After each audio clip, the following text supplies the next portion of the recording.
이제 저의 이제 친구들도요 보니까 이 직장에 이렇게 눈치를 보고 다녀야 할 이렇게 나이가 됐더라고요.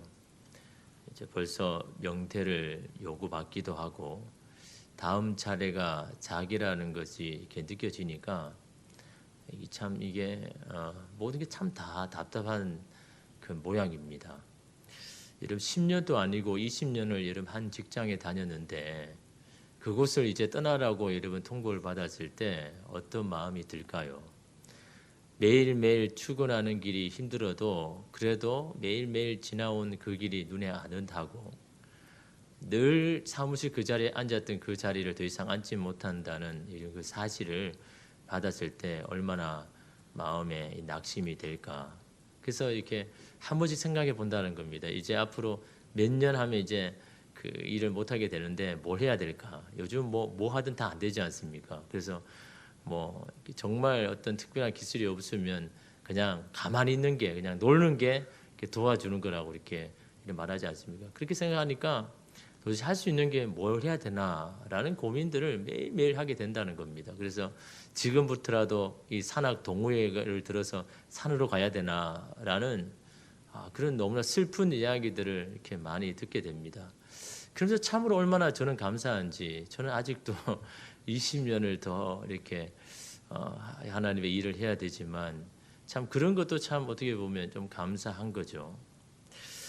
여러분 새로운 곳으로 변화를 요구받아서 있던 곳을 떠나는 게 참 힘들죠. 그러나 여러분 그것을 떠날 때 또 다른 새로운 것이 우리를 마주하고 있다라는 거죠. 구본영치가 쓴 익숙한 것과의 결별이라는 이 책에 보면 그는 이렇게 말합니다. 익숙한 것과의 결별은 가슴 쓰라린 일이지만 그 가슴 아픈 헤어짐이 없이는 새로운 역사를 이룰 수 없다. 내가 잘 계속해서 끊임없이 이렇게 잘 하던 어떤 기반을 떠난다는 게 참 힘들죠. 그러나 그 결별 없이는 새로운 어떤 세계 역사를 향해서 나아갈 수가 없다라는 겁니다. 여러분 오늘 우리의 삶을 돌아보도 마찬가지죠. 내가 참 익숙했던 뭔가 있지 않습니까? 내가 잘하는 것도 있지 않습니까? 그리고 그것을 내려놓는다는 것이 힘들지만 그러나 그런 것을 내어놓을 때 새로운 세계를 볼 수 있는 길이 열린다라는 것을 여러분 말하고 있지 않습니까? 많은 사람이 익숙한 것과의 이별을 통보받고 있죠. 누구나 익숙한 자리에서 떠나기란 쉽지 않습니다. 그러나 그 떠남에 없이는 새로운 역사를 이룰 수 없다는 것을 여러분 우리가 기억해야 되는 거죠. 변화할 수 있는 것이라면요 열심히 분투하고 노력해야 하지만 변화시킬 수 없는 것이 여러분 있다면 받아들이는 것도 어떻게 보면 여러분 삶의 지혜일 수도 여러분 있는 거죠. 여러분 익숙함과의 결별을 통보받은 사람 중에 대표적인 사람이 아브라함이잖아요. 하나님께서 여러분 아브라함에게 뭐라고 이야기합니까? 본토 친척 아비 집을 떠나 지시할 땅으로. 이 본토 친척 아비 집이 사실 익숙함에 여러분 잘 묘사하는 거잖아요. 그렇죠? 내가 사는 본토 친척 아비 집. 너 익숙한 것에서 이제 떠나라라는 그 말인데 여러분 아브라함에게 있어서 힘든 거는요. 이 익숙함에서 떠나는 것보다 더 힘든 게 뭐냐니까 불확실함, 막연함. 왜냐하면 하나님께서 뭐라고 이야기합니까? 너 익숙한 것에서 떠나야 되는데 지시한 땅이 아니잖아요. 지시할 땅이잖아요. 지시한 땅이라면 여러분 그래도 가면 여러분 되잖아요. 그죠? 야 그래도 여기도 사는 게 더 좋지만 하나님께서 내게 지금 어디 가라고 하는 그 구체적인 곳이 있다 그러면요. 그래도 여러분 갈 수가 있지만요. 지금 여러분 하나님께서 아브라함에게 요구한 것은요. 지시할 땅입니다. 아직 지시한 게 아닙니다. 앞으로 지시할 땅. 앞으로 네가 머무려야 할 땅은 지금 모르지만 그래도 떠나라 라고 하기에 여러분 아브라함에게는요 더 힘든 겁니다. 잘 지내는 곳을 떠나야 하는 힘든 것보다는요 이 불확실한 것에 대한 이 불안감이 아브라함에게 더 있더라는 거죠. 그럼에도 불구하고 아브라함이 주저함 없이 여러분 그 말씀을 듣고 떠났다라는 겁니다. 여러분 이것은 믿음이 없이는요 할 수 없는 것 아닙니까? 아브라함에게 가장 익숙한 것을 떠났지만 결국은 여러분 그가 믿음의 조상이 되는 새로운 역사를 여러분 만들었지 않습니까? 아브라함이 만일 익숙한 것에 머물러 있었다면 우리는 오늘 그를 기억하지도 않았을 겁니다. 익숙한 것에 대한 결별 그리고 불확실한 장벽 앞에 믿음이라는 하나 들고 떠났지만요 그가 받고 이룬 것은 거기에 머무는 것보다 더 많이 받았다는 거죠. 이것이 여러분 우리가 성경에서 보는 여러분 분명한 사실 아닙니까? 떠나기는 힘들지만 그것을 떠났을 때 그냥 떠나는 게 아니잖아요. 말씀 받고 떠나야죠. 하나님의 말씀하는 것에 순종하며 떠났더니 이전에 있었던 것보다 나중을 돌아보니까 더 많은 것을 이루고 더 많은 것을 받았다는 것이 아브라함의 인생을 통해서 우리에게 말씀하는 거잖아요.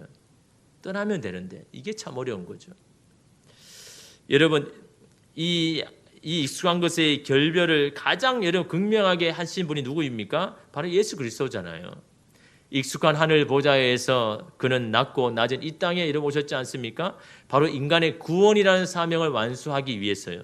이러면 이 땅의 사람들이 그 구원을 받아들일지도 안 받을지도 모르는에도 불구하고 이러면 예수님은요 주저함 없이 그 길을 나섰습니다. 익숙함에서 사명의 길로 이러면 가신 분이 예수님 아닙니까? 오늘 말씀에도 여러분 마찬가지입니다. 예수님은요 새로운 곳에 도전하셨습니다. 어찌 보면 불가능한 곳일지 모릅니다. 1절에 보니까 예수께서 거기를 떠나사 고향으로 가시니 제자들도 따르니라 라고 이야기합니다. 거기서 떠나사, 거기가 어디입니까? 앞에 내용을 보면요 갈릴리 지역입니다. 그것도 예수님께서 놀라운 역사를 이 사역을 이루셨던 그런 곳입니다. 군대 귀신을 쫓아내고요 혈루증 앓은 여인들을 고치고 또 여러분 그 회당장에 죽은 여자를 살려신 사건이 바로 앞에 있는 겁니다. 그 여러분 이 어떻게 보면 예수님의 사역의 이 정점에 있는 곳입니다. 놀라운 여러분 소문과 사건들이 이 갈릴리 지역을 막 휩쓸고 있는 겁니다. 그 저마다 사람들의 이야기는 다 예수님의 이야기인 겁니다. 예수님이란 분이 있는데 이분이 대단한 능력을 행하신다는 것을 그 갈릴리에서 사람들이 다 귀로 들어서 어떻게 하면 예수님 앞에 갈 수 있을까 다 그런 고민 가운데 여러분 있는 그 시점에서 예수님도 거기서 떠나셨다는 거죠. 이게 이러면 사실 쉬운 거 아니잖아요. 사실 여러분 우리가 가장 좋을 때 떠나라고 하지만 이게 이러면 쉬운 게 아니거든요. 근데 여러분 그렇게 할 수 있는 이유가 뭡니까? 자신의 뜻대로 여러분 살아가는 것이 아니라 예수님은 하나님의 뜻대로 여러분 살아가기 때문에 여러분 그렇게 할 수 있는 건 아닙니까? 거기를 떠나서 여러분 어디로 갔습니까? 오늘 1절에 보니까 고향으로 가시니 이 고향으로 가셨다. 여러분 사실은요 고향이라고 말하지만 구체적으로 어디 가셨습니까? 나사렛에 가셨잖아요. 아니 굳이 나사렛으로 가셨다라고 하면 될 텐데 왜 굳이 고향으로 가시니라고 우리에게 말씀하고 있는 걸까요? 이런 분명한 메시지가 있는 겁니다. 나사렛으로 가는 것보다는 고향으로 가는 것이 오늘 우리에게 주는 충격이 더 크기 때문에. 왜 그렇습니까 여러분? 고향에 가는 것 여러분 그냥 쉬러 가는 것은요 아무런 문제가 안 됩니다. 그런데 예수님이 사역지로 고향을 정했다는 것은요 누구도 피하고 싶은 곳입니다. 아무래도 안 되는 겁니다. 아마 여러분 제자들도 여러분 그것을 말렸을 겁니다. 예수님 다른 곳은 다 돼도 거기는 안 됩니다.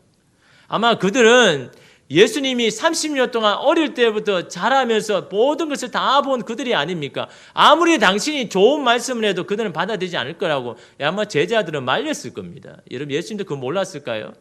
예수님 이미 다 그걸 보고 계시지 않습니까? 그럼에도 불구하고 여러분 고향으로 가시니까지 말하는 것은요 예수님은 고향을 두려워하지 않는다라는 겁니다. 두려워하지 않는다는 게 어떤 뜻입니까? 결과를 중요하지 않겠다라는 겁니다. 여러분 우리가 사실 두려운 거는 결과가 두려운 거잖아요. 내가 이렇게 했을 때 이런 노력을 했을 때 어떤 결과가 올까 이것이 여러분 두려운 것이죠. 결과가 여러분 어떻게 되든 중요하지 않은 사람은요 여러분 무서워하고 두려워할 이유가 없는 겁니다. 아무리 거기 고향이고 자기를 받아들이지 않는 곳이라고 해도 여러분 그곳에 가야 할 여러분 사명이 있고 길이 있다면요 여러분 그게 가는 거잖아요. 오늘 예수님께서 그 말씀하시잖아요. 그렇게 사역의 정점에 있는 너무나 좋은 여러분 그 좋은 때를 갑자기 이 고향으로 여러분 가시는 겁니다. 왜요? 예수님은 그 하나님의 뜻 가운데 있었기 때문에. 하나님과 이미 교통하는 가운데 있었기 때문에 여러분 그 하나님과 함께하고 계시기 때문에 어디로 가는 것이 중요한 게 아닙니다. 이 하나님 예수님에게 있어서는요. 사람에게는 어느 곳으로 가는 게 중요하잖아요. 나를 도와줄 곳, 나를 지지해 줄 곳 그것을 찾는 게 인간에게는 중요하지만요. 예수님에게는 그거 안 중요하다라는 겁니다. 왜요? 자신이 하나님과 지금 교통하고 있고 하나님의 뜻 가운데 있기 때문에 어디를 가는 것이 중요한 게 아닙니다. 어디를 가든 그곳은 하나님의 뜻을 이루시는 곳이기 때문에 하나님의 역사를 이루시는 곳이기 때문에 어디를 가는 것이 중요하지 않다라는 것을 여러분 오늘 성경이 우리에게 말씀하고 있지 않습니까? 여러분 왜 우리가 두렵습니까? 어디를 가고 뭔가 새로운 일을 해야 되고 여러분 그게 왜 두렵습니까? 예수 그리스도 하나님의 안에 있지 않기 때문인 겁니다. 그냥 내 뜻 내가 이루기를 원하는 곳에 있기 때문에 우리는 날마다 두려운 겁니다. 새로운 곳에 가서 과연 내가 잘할 수 있을까? 거기에서 잘만 내가 좋은 일을 이룰 수 있을까? 항상 우리는 그런 고민 아닙니까? 그러나 예수님은 그런 고민이 없었습니다. 그 이유를 여러분 우리가 분명히 깨달아야죠. 여러분의 삶과 삶이 하나님의 뜻 안에 있으면 되는 겁니다. 여러분이 달려가는 그것이 하나님의 원하시는 뜻대로 달려가면요, 어디를 가든 여러분 괜찮습니다. 그곳이 하나님이 역사하시고 그곳에서 하나님께서 이루고 가실 것이니까요. 오늘 말씀도 이런 마찬가지잖아요. 말씀으로 살아가는 것이 여러분 꼭 좋은 땅에 좋은 열매가 맺히는 게 아닙니다. 척박한 환경이라도 믿음의 열매는 맺을 수가 있다라는 겁니다. 열심히 씨를 뿌리고 물만 주면 되는 겁니다. 자라게 하시고 열매를 맺게 하시는 것은 여러분 하나님 아닙니까? 여러분의 인생도 마찬가지입니다. 여러분의 씨를 뿌리죠. 또 열심과 수고를 해서 물을 주죠. 그러나 여러분 결론을 자라게 하시고 열매를 맺게 하는 것은 여러분 하나님 아니십니까? 중요한 것은 이런 현실에도 불구하고 우리가 믿음의 씨, 기도의 씨를 열심히 뿌리고 있는가, 충성과 헌신과 순종의 물을 지금 잘 주고 있는가, 이것이 여러분 중요한 겁니다. 어떤 열매를 맺을까 이런 먼저 걱정하지 마십시오. 내가 지금 씨를 잘 뿌리고 있는가, 그걸 걱정해야 되는 겁니다.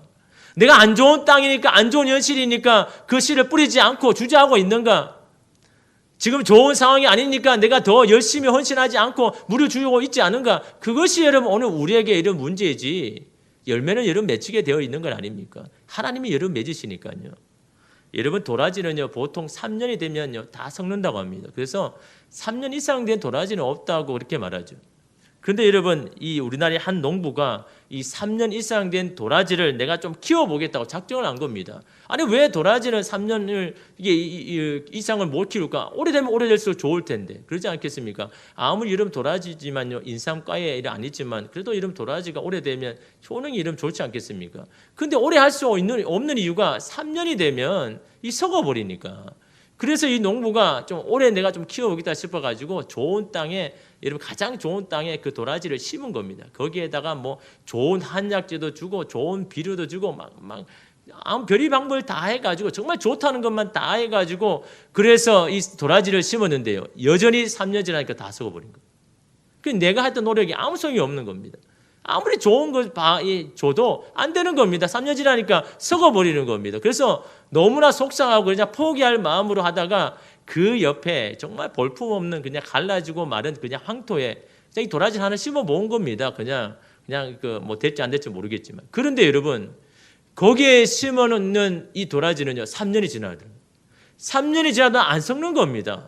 그 희한하지 않습니까? 아니 영양을 더 좋게 하고 좋은 땅에 심었는데 그거는 썩어버리고 이 도라지라는 게 마르고 황폐한 그런 말라진 가는 땅에 놓으니까 3년을 지나도 이러면 괜찮은 겁니다. 그래서 이 사람이 그 다음부터는 어떻게 합니까? 3년을 딱 키우고는 그 다음에 3년을 딱 되는 시기에 옮기는 겁니다. 그 별품 없는 그 땅에. 근데 거기서 놀라운 게 뭐냐니까 그 썩어진 뿌리에서 새살이 돌아오더니 다시 막 자라기 시작을 하더라라는 겁니다. 그래서 이 사람이요 20년 된 도라지까지 이런 재배를 했다라고 이렇게 이야기를 합니다. 여러분 풍부한 옥토에서 자란 도라지는 3년마다 뿌리가 썩었지만요 마른 황토의 도라지는 오히려 생명을 회복했다라고 말하고 있지 않습니까? 여러분 모세는요 황막한 그런 광야에서 요나는 컴컴한 물고기 뱃속에서 하나님께 연단을 받고 쓰임을 받았지 않습니까? 어디 좋은 곳에 좋은 무슨 뭐 이렇게 학교에 가서 이러면 연단을 받았습니까? 아닙니다. 우리 삶도 마찬가지입니다. 마른 황토에서도 더욱 튼튼하게 가치 있게 성장할 수가 있는 겁니다. 왜요? 주님이 우리를 키우시기 때문에. 주님이 우리를 다스리시기 때문에. 그 한 이유입니다. 우리에게 이런 이유가 있는 게 아닙니다. 여러분에게 이유가 있는 건 아닙니다. 우리가 열심히 살아야죠. 열심히 공부를 해야죠. 열심히 준비를 해야죠. 그러나 여러분 하나님이 쓰셔야 되는 겁니다. 하나님이 여러분 키우시고 자라셔야 여러분 그 삶이 여러분 의미가 있고 가치가 있는 것이죠. 오늘 고향으로 가신 예수님은 여러분 어떤 일을 하셨습니까? 2절 말씀 우리 함께 읽겠습니다. 안식일이 되어 회당에서 가르치시니 많은 사람이 듣고 놀라 이르되 이 사람이 어디서 이런 것을 얻었느냐? 이 사람이 받은 지혜와 그 손으로 이루어지는 이런 권능이 어찌 됨이냐? 이러면 예수님께서 이 고향에 가셨습니다. 그리고 똑같이 안식일날 회당에 가서 가르치셨거든요. 똑같이 예전 다른 지역과 똑같이 가르쳤는데 그 가르치는 거기에 사람들이 막 놀라는 겁니다. 예수님이 전하신 말씀이 지혜의 말씀인지 그들도 알았습니다. 그런데 여러분 그들의 놀람은요 감격과 감동이 아닙니다. 야 어떻게 저런 그 30년 동안 볼품없던 그 아이가 어떻게 이렇게 지금 이렇게 놀라운 말씀을 선포할까? 그 말씀이 아니라요. 의심의 여러분 이 놀람인 겁니다. 아니 제가 어떻게 저렇게 할 수 있을까? 그건 불가능한 것인데 지금 이 사람들이 그렇게 여러분 반응을 하고 있는 겁니다. 여러분 그들이 하는 말씀을 보십시오. 그의 손으로 이루어지는 이런 권능이 어찌 됨이냐? 그의 손이라고 말하는 것은요, 그 사람의 30년 동안 살아왔던 그 사람의 그 손을 말하는 겁니다. 그 손이 어떤 손입니까? 그들이 바라보는 손은 어떤 손입니까? 목수의 손인 겁니다. 그런 목수의 손으로 어떻게 이런 권능을 행할 수 있단 말인가? 불가능하니다라고 말하고 있는 겁니다. 그들이 아는 목수의 손은 불가능하다라는 거죠. 그러나 여러분 이제 그의 손은요, 목수의 손이 아니라는 사실이지 않습니까? 하나님의 구원을 이루는 그리스도의 손이요, 메시아의 손이지 않습니까? 손은 예전의 목수의 손 변함이 없습니다. 그러나 그 손을 잡고 있는 것은 예전과 다르다라는 겁니다. 하나님께서 그 손을 잡고 계시기에 그 손이 권능의 손이 되었다라는 것이 오늘 성경이 우리에게 말씀해 주지 않습니까? 여러분의 손은요 아무것도 아니지만 여러분이 주님이 함께 하시고 주님이 붙드시는 손은요 여러분이 상상할 수 없는 그런 능력을 베푸시는 여러분 손이 될 수 있다라고 말씀하지 않습니까? 하나님께서 모세를 부르실 때 뭐라고 이야기했습니까? 야, 너 손에 있는 게 뭐냐? 예, 주님 그냥 볼품없는 지팡이인데요. 근데 여러분 그 나무와 볼품없는 지팡이지만요. 여러분 예수님의 손에 있는 그 지팡이는 어떤 지팡이가 됩니까? 홍해를 가르고 반석을 치니까 물이 나오는 그런 능력의 지팡이가 된 거잖아요. 지팡이가 바뀌었습니까? 지팡이가 갑자기 뭐 금도금 해가지고 이러면 더 튼튼하고 만들어졌습니까? 똑같습니다. 똑같은 볼품없는 나무 지팡이지만 그냥 내 일을 하는 소일을 하는 소일거리를 하는 여러분 그 지팡이는요 그냥 아무런 의미 없는 여러분 능력 없는 지팡이지만 주님의 일을 하는 주님의 붙잡힌 지팡이는 여러분 능력이 있는 건 아닙니까? 나 혼자 안간힘을 쓰는 나는 눈에 보이는 그대로의 나입니다. 그러나 하나님이 붙드시고 그분 안에 있는 나는 모든 것을 다 할 수 있는 여러분 사람 아닙니까? 나 자신만 바라보면 희망이 없어 보여도 주님의 말씀대로 살려고 몸부림을 치는 우리는 소망이 있는 겁니다. 근데 그들은 그것을 보지 못하는 거죠. 그들의 눈에는 여전히 목수의 손인 겁니다. 그들의 눈에는요 아직도 집에서 쟁기나 멍에를 만드는 목수밖에 보이지를 않는 겁니다. 여러분 나사렛이 어떤 곳입니까? 여러분 갈릴리 지방보다요 더 천한 천대를 받는 곳입니다. 여러분 사실 갈릴리 지역도 이스라엘에게서는 아웃사이더거든요. 누구도 갈릴리 출신이라 그러면 인정하지 않습니다. 왜냐하면 갈릴리는요 항상 폭동이 일어나고 반란이 일어나는 그런 곳입니다. 그래서 그들은 그거는 상종하면 안 된다라고 하는 게 일반적인 겁니다. 그 갈릴리 지역 출신이라면 야, 그 사람 뭐 안 봐도 알겠네. 이 정도로 이런 말하는 곳인데 그런데 갈릴리 지역보다 더 천대받는 것이 나사렛입니다. 그 나사렛이라면요 아예 취급을 안 하는 겁니다. 여러분 이 요한복음 1장에 보면요 예수님을 만나서 제자가 된 빌립이 이 나다나엘을 초청하거든요. 내가 선지자로부터 예언했던 그 사람을 내가 만났는데 당신도 좀 만나야 된다고. 그러니까 여러분 그 빌립이 나사렛 나다나엘이 들은 겁니다. 그 사람이 어느 출신인데 나사렛 출신이라고 말하는 겁니다. 그때 여러분 이 나다나엘이 뭐라고 합니까? 요한복음 1장 46절에 보면요. 나다나엘이 이르되 나사렛에서 무슨 선한 것이 날 수 있느냐. 여러분 나다나엘은요 갈릴리 사람입니다. 아니 자기도 천대를 받는 사람인데요. 나사렛 사람이라 그러니까요. 어떻게 그 나사렛에서 선한 것이 날 수 있느냐. 자기도 천대받는 지역인데 나사렛이라는 곳이 얼마나 이러면 천대를 받는 곳이라면요. 갈릴리 사람도 이러면 천대하는 것이 그 나사렛이라는 지역입니다. 거기에 여러분 고향에 있는 사람들 거기에 예수님께서 이름 가신 건 아닙니까? 거기서 자란 분이 예수님인 겁니다. 그러니 여러분 당연히 나사렛 출신이라 그러면요. 여러분 사람들이 여러분 뭐라고 아무리 여러분 무슨 말해도 이 선입견 때문에 이러면 그 말씀을 곧이 들을까요? 그런 그들이 예수님이 내뱉으시는 이 하나님의 나라에 대한 초청을 거부하는 겁니다. 자신이 지금 하고 있는 이 지역적인 굴레를 벗어날 수 있는 그런 좋은 기회를 하나님 예수님이 내미심에도 불구하고 그들은요 그냥 거부해 버립니다. 자신들의 선입견과 익숙함 때문에 그들의 인생을 새롭게 할 수 있는 기회를 놓쳐버렸다는 겁니다. 여러분 이것이 익숙함의 함정 아닙니까? 익숙한 데만 머물면 새로운 것이 보이지 않는 법이라는 것을 말하고 있지 않습니까? 새로운 것이 나타날 때마다 그것을 거부합니다. 여러분이 지금 그어놓은 한계가 무엇입니까? 사람과의 관계에서, 가정에서, 자녀에 대해서, 여러분의 미래와 직장에 대해서. 예수님이 말씀하실 때 그동안의 익숙함을 벗고 새롭게 여러분 도전해야 되는 겁니다. 아무리 해도 안 돼. 그래도 안 될 거야. 어쩔 수 없어. 그것이 나의 한계야. 더 이상 그것은 불가능이야. 라고 하는 것에서 이런 벗어나야 되는 겁니다. 예수님은 그런 말을 하신 적이 한 번도 없습니다. 그리스도 안에 있는 모든 자들은 모든 것을 다 할 수 있다라고 하신 것이 예수님이 하신 말씀 아닙니까? 그분 안에 있으면 너는 못하지만 하나님은 할 수 있다라고 이런 말씀하고 있지 않습니까? 여러분은 안 되지만요, 하나님은 가능합니다. 이런 믿으십니까? 여러분 자신은 안 됩니다. 여러분 스스로는 안 됩니다. 그러나 하나님이 함께 하시는 우리는요, 할 수가 있는 겁니다. 그게 이런 믿음이고 신앙 아닙니까? 여러분 자신을 보면요, 아무도 할 수 없는 것 같죠. 더 이상 도무지 안 될 것 같죠. 그러나 여러분, 하나님이 붙드시는 여러분 할 수가 있는 겁니다. 그분이 여러분 곳에서 있는 모든 것에서 이런 벗어나게 하실 수 있는 그런 능력을 가지신 분 아닙니까? 이들을 보십시오. 예수님에 대한 소문을 이미 듣고 있었습니다. 예수님이 어떤 일을 행하셨고 어떤 말씀을 하셨는지 이미 다 알고 있습니다. 또한 자신의 직접적인 눈으로 다 봤지 않습니까? 귀로 들었지 않습니까? 그럼에도 그들은 예수님을 받아들이지 않습니다. 얼마나 여러분 우리 안에 고집과 아지 이토록 즐기고 여러분 끈질깁니까? 예수님을 있는 그대로 받아들이는 모든 사람들은요, 다 즉시 그 말씀 앞에 무릎을 꿇고 항복을 하고 예수님이 하나님의 아들이고 메시아임을 다 고백했습니다. 그리고 여러분 긴 어둠의 굴레에서 다 벗어 던지고 다 새로운 인생의 길로 갔지 않습니까? 예수님을 만나고 그 앞에 엎드린 자들은요, 다 지금까지의 모든 삶을 정리하고 다 새로운 길로 갔는 것, 그것이 여러분 복음서에 나오는 여러분 사건 아닙니까? 그들의 힘으로는 벗어날 수 없는 거잖아요. 그들의 노력으로는 그 굴레에서 벗어날 수 없지 않습니까? 그럼에도 불구하고 예수께서 말씀하실 때 그 말씀을 인정하고 아멘으로 받아들이는 모든 자들은요, 다 그 굴레에서 벗어나서 새로운 길로 다 향해서 나아갔다라는 겁니다. 새로운 세계를 다 경험했다라는 겁니다. 여러분 마찬가지입니다. 오늘 우리에게도 마찬가지입니다. 하나님이 말씀하실 때 아멘, 아멘이라고 그 말씀대로 되어짐을 믿습니다라고 받아들이고 이러면 그 말씀 앞에 항복하는 자들은요, 다 주님의 그 능력을 다 덧입었지 않습니까? 여러분 우리 안에 문제는 그거잖아요. 하나님 말씀하셔도 안 됩니다. 하나님께서 그렇게 말씀하셔도 나는 안 되는 것 같습니다라고 하는 내 안에 이 한계가 여러분 예수님의 권능을 막고 있지 않습니까? 그러나 그들은 여전히 자신의 아집과 고집 가운데 그들은 예수님을 보아도 어떻게 합니까? 3절 마지막에 보면요, 예수를 배척한지라. 여기서 이 배척하다는 단어는요, 넘어지다는 헬라어에서 유래하였습니다. 넘어지다. 여러분 이 구절을 직역하면요, 그에게 걸려 넘어지다. 그에게, 예수님에게 걸려 넘어지다. 여러분 예수님을 통해서 다시 일어나야 되는데 이들은 어떻게 합니까?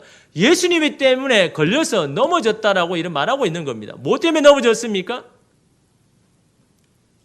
자신들이 스스로 정해놓은 이 덫이요, 나사렛에서는 그 어떤 선한 것도 나올 수 없다는 것, 새로운 인생을 살아갈 수 없다라고 믿어버리는, 인정해버리는 이 덫요, 자신을 어떻게 해도 이 굴레를 벗어날 수 없다라고 생각하는 그 덫요, 어떤 것으로도 이 현실을 바꾸지 못하는 절망의 이 덫, 이 덫에 그들이 다 걸려 넘어간 거예요.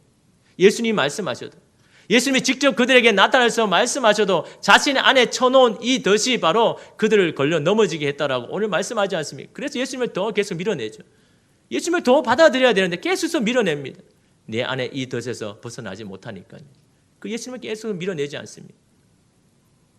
이러면 이에 어떤 일이 일어납니까? 5절에 보니까요, 거기서는 아무 권능도 행하실 수 없어. 여러분 예수님이 권능이 없어서 못하십니까? 능력이 없어서 안 행하신 겁니까? 그들 자신이 만들어 놓은 불신앙의 덫이 그들의 믿음 없이 없음이 예수님을 하여금 아무 권능도 그들에게 행하지 못하도록 하셨다라는 거죠. 얼마나 안타까운 일입니까? 다른 지역의 사람들은 예수님 오기만을 기다리십니다. 그분만 오시기만 하면 그냥 내 모든 거 다 내려놓고 항복하고 주님 앞에 나아가서 나는 새로운 인생을 살아가야 될 텐데라는 그런 기대로 일이 있는데 이들은요, 예수님이 직접 찾아가셔도 그 예수님을 배척하고 밀어내지 않습니까? 얼마나 이러면 안타까운 일입니까? 여러분 오늘 우리에게도 주님이 권능을 행하실 수 없도록 하는 덫이 여러분 가운데 있습니까? 하나님 우리가 주님이 행하시는 것을 여러분 보기를 원하십니다. 우리의 인생 가운데 하나님의 기적을 경험하기를 원하십니다. 더 넓고 새로운 세계로 우리가 나아가기를 원하십니다. 한 번도 경험하지 못하고 가보지 못한 믿음의 세계로 우리를 초청하고 이러면 있는 겁니다. 여러분을 가두고 있는 곳에서 여러분 나오십시오. 여러분이 스스로 쳐놓은 올부에서 여러분 벗어나십시오. 주님이 주시는 마음이 아닙니다.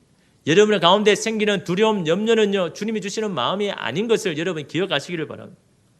그런데 여러분 그런 곳에도, 예수님을 배척하는 그런 곳에도요, 소수이지만 주님께 그 말씀을 받아들이고 그 말씀 앞에 나온, 그래서 주님께서 그 영혼을 만지시고 육신의 치료를 경험한 사람들이 그곳에서 있었다는 거죠. 5절 마지막에 보면요, 뭐라고 이야기합니까? 거기서는 아무 권능도 행하실 수 없어 다만 소수의 병자에게 안수하여 고치실 뿐이었고, 소수였습니다.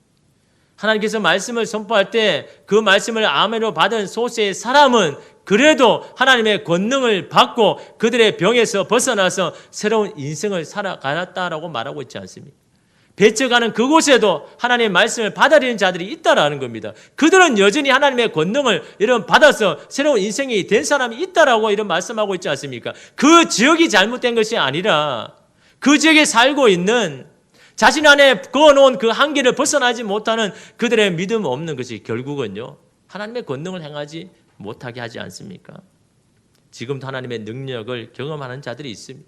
저와 여러분에게도 동일하게 이러면 일어날 것입니다. 그러니 여러분 구하여야죠. 주님, 나의 눈을 여셔서 주님이 이끄시는 더 넓은 것을 보게 하시고 그 길로 나로 하여금 가게 해달라고. 나 자신만 바라보지 않게 하시고 나를 이끄시는 그 주님을 바라볼 수 있는 나의 눈이 뜨여질 수 있도록 나를 이끌어 주십시오. 나를 인도하여 주십시오. 이런 그렇게 여러분 우리 자신을 위해서 이런 구해야 되지 않겠습니까? 이런 미국에 있을 때요, 주일 오전에는 미국 현지 교회에서 이렇게 사역을 했는데 한 달에 한 번 주일 오후에는요, 차로 한 1시간 반 정도 이렇게 남쪽으로 이렇게 가서 있는 이 요양병원에서 이렇게 사역을 했습니다. 한국 할머니 할아버지들을 이렇게 모아서 같이 예배를 드리고 간식을 이렇게 나누는 일을 한 달에 한 번씩 했습니다. 제가 가서 거기서 저는 이제 말씀을 전하고 이제 같이 따라간 청년들하고 이제 장로님하고 권사님 부부는요, 그 간식을 이렇게 나눠주고 이렇게 찬양을 했는데, 그 간식을 나눠주는 그걸요, 전적인 자기 사비로 이렇게 헌신하는 그 장로님 부부가 있는 겁니다. 장로님하고 권사님 부부가. 그 이분은 또 어떻게 하냐니까 1년에 2번씩 이 멕시코로 이게 구제와 선교를 하러 갑니다. 한 6, 7시간이 국경을 넘으면 이제 멕시코로 가게 되는데, 거기 저도 한 번은 따라갔는데 막 그냥 부어주는 겁니다. 많이 이렇게 가지고 와가지고 그 멕시코의 한 마을에 가가지고 그 아이들에게 같이 예배를 드리고 이렇게 가져온 것들을 다 이렇게 나눠주고 하는데, 그런 여러분 이렇게 정말 하나님의 이 사역을 이렇게 저보다 더 열심히 사역하는 분이 있더라고요. 그런데 그 장로님에게는 이 아픔이 있습니다. 그게 뭐냐니까 아들입니다, 아들. 여러분 사실은 미국에 와서 성공을 했거든요. 돈도 굉장히 많습니다. 학교도 세우고. 근데 이 아들을요, 이렇게 좀 좋은 사립대에 보낸다고 이렇게 서부 이렇게 있었는데 동부 쪽으로 보낸 겁니다. 좋은 사립대에 있어서 뭐 학비도 엄청나죠. 아들을 이렇게 보내놨는데 그 아들이 친구를 이렇게 잘못 만난 겁니다. 사귀어가지고 이 담배도 하게 되고 마약 중독에도 이렇게 빠지게 되는 겁니다. 거기에서 그치는 게 아니라 이 우울증이면서 이 조울증까지 와가지고 막 헛것을 보고요. 막 이렇게 헛소리를 막 하는 겁니다. 그 헛소리를 영어로 하니까 좀 색다르더라고요. 막 헛소리를 하면서 막 이렇게 하는데 이게 막 손도 떨고요. 괜히 여러분 그 아들을 바라보는 부모의 마음이 어떨까요? 막 속이 상하는 겁니다. 그죠? 그렇지 않겠습니까? 아들 하나 있는 거를 이렇게 모든 정성을 다해가지고 했는데 아무리 여러분 이렇게 뭐 기도를 해도 잘 안 되잖아요. 그죠? 이게 쉬운 겁니까? 이 마약 중독이라는 게요. 이거 뭐 아예 병보다도 병 중에서도 가장 힘든 게 이게 마약 중독에서 벗어나는 거죠. 이게 힘든 겁니다. 근데도 여러분 어떻겠습니까? 그래도 여러분 이 장로님 권사님 부부는요, 그 사역을 멈추고 중단하지 않습니다. 사실 우리 같으면 어떻습니까? 아니 이렇게까지 하나님을 위해서 사역을 하고 헌신을 하는데, 아니 아들은 이렇게 고쳐줘야 되지 않습니까? 해결해 줘야 되지 않나요? 근데 여러분 만약에 그걸 바라본다면요, 못하죠. 그럼에도 불구하고 이 부부는요, 끊임없이 하나님의 사역을 위해서 헌신을 다하는 겁니다. 최선을 다하는 겁니다. 내가 할 수 있는 모든 것을 다하여 하나님의 나라를 위해서 그렇게 헌신을 하는 겁니다. 그리고는 아들을 계속해서 격려하고 막 억지로라도 교회에 데리고 가는 겁니다. 계속해서. 그게 여러분 1, 2년이 아닙니다. 제가 저녁마다 같이 이렇게 저녁 식사를 하는데도 보면 제가 안타깝습니다. 어떻게 이런 부부에게 이런 아들이 나왔을까 하는 정도로 너무너무 저도 속상한 겁니다. 그런 여러분 이 아들이 있는데요, 어느 날요, 이게 예배를 계속해서 이제 몇 년 동안 이렇게 가다가 이제 어느 날 이제 예배 가운데 이 친구가요, 하나님을 만나는데 막 성령의 이 충만함을 이렇게 받는데 막 아이가 점점 달라지기 시작하는 겁니다. 이 아이라고 말하자면 청년이거든요. 20대 이 초반이었는데 막 이렇게 마음이 이렇게 달라지고 하나님을 나는 만나고 경험했다 그러면서 근데 중요한 것은요. 그렇게 만나고 난부터 그 장로님이요. 끊임없이 데리고 가면서 말씀을 함께 읽히고 말씀을 함께 묵상을 하고 같이 기도를 해주고 계속해서 신앙을 끄는 겁니다. 한 번을 경험하는 거 안 되죠. 계속 신앙을 깨우쳤는데 이 친구가 조금씩 이렇게 변하기 시작하는 거죠. 말씀을 받아들이기 시작하는데 이 담배를 끊고 중독도 끊고 손 떨리는 것도 이제 멈추게 되고 이제 헛것도 안 보게 되고 나중에 여러분 하나님 앞에 그걸 자신을 왜 내가 인생을 이렇게 살았는지 자신도 모르겠대. 내가 왜 그렇게 했는지 자기도 모르겠대. 그냥 그렇게 하게 되더라라는 겁니다. 내가 뭔가 끌려가듯이 그렇게 하게 되더라는 겁니다. 내가 원하지도 않았는데. 근데 갑자기 그 예배 가면 하나님을 만나니까 정신이 딱 들더라라는 거죠. 내가 왜 이렇게 살았을까? 내가 왜 이렇게 했을까? 사실 여러분 그거 알면요 돌아서죠. 모른다라는 거죠. 내가 왜 이렇게 하는지도 모르는 겁니다. 그냥 끌려가는 겁니다. 내가 그냥 의지하는 데도 없이 그냥 끌려가는 거죠. 주님을 만나고 여러분 성령께서 그 친구의 마음을 이렇게 만지기 시작하니까요. 조금씩 달라지기 시작하는데 여러분 그렇게 힘든 것들을 다 끊어버리고요. 얼마나 열심히 여러분 하나님 그 교회에 여러분 섬기고 사역하는지 그 모습을 보고 한 번은요 그 장로님과 권사님이요 얼마나 울면서 기뻐하는지 여러분 그렇지 않겠습니까? 하나님께서 나의 노력과 기도와 수고와 헌신을 그냥 외면하지 않으셨구나.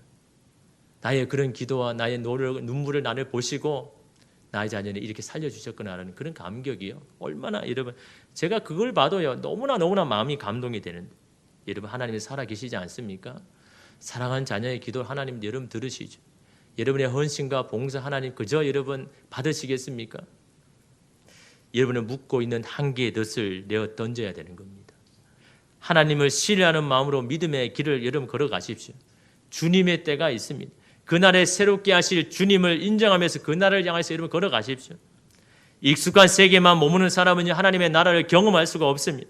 현실에 안주하는 사람은 하나님의 능력을 경험할 수가 없습니다. 신앙은 과감히 새로운 세상을 향해 발걸음을 옮기는 겁니다. 내 삶을 드리운 어두운 그늘을 걷어내고 하늘의 빛을 날마다 여러분 받는 사모하는 그것이 바로 믿음 아닙니까? 새로운 창조의 역사가 여러분의 삶에 이런 비추실 줄 믿습니다. 이사야 9장 2절 말씀에 흑암에 행하던 백성이 큰 빛을 보고 사망의 그늘진 땅에 거주하던 자에게 빛이 비치도다. 주님의 그 빛이 비추면요. 흑암에 있는 자들이라도 사망의 그늘에 있는 자들이라도 하나님의 영광이 비추면 그들이 빛 가운데로 나올 줄 믿습니다. 그것을 여러분 소망 삼고 여러분 오늘 이 시간에도 여러분 주님의 그 영광이 오늘 내 안에 있는 모든 사망의 그늘을 다 몰아내고 주님 앞에서 참으로 자유하고 그 가운데 내가 있을 수 있는 여러분 저와 여러분 되기를 간절히 소망합니다. 기도하겠습니다.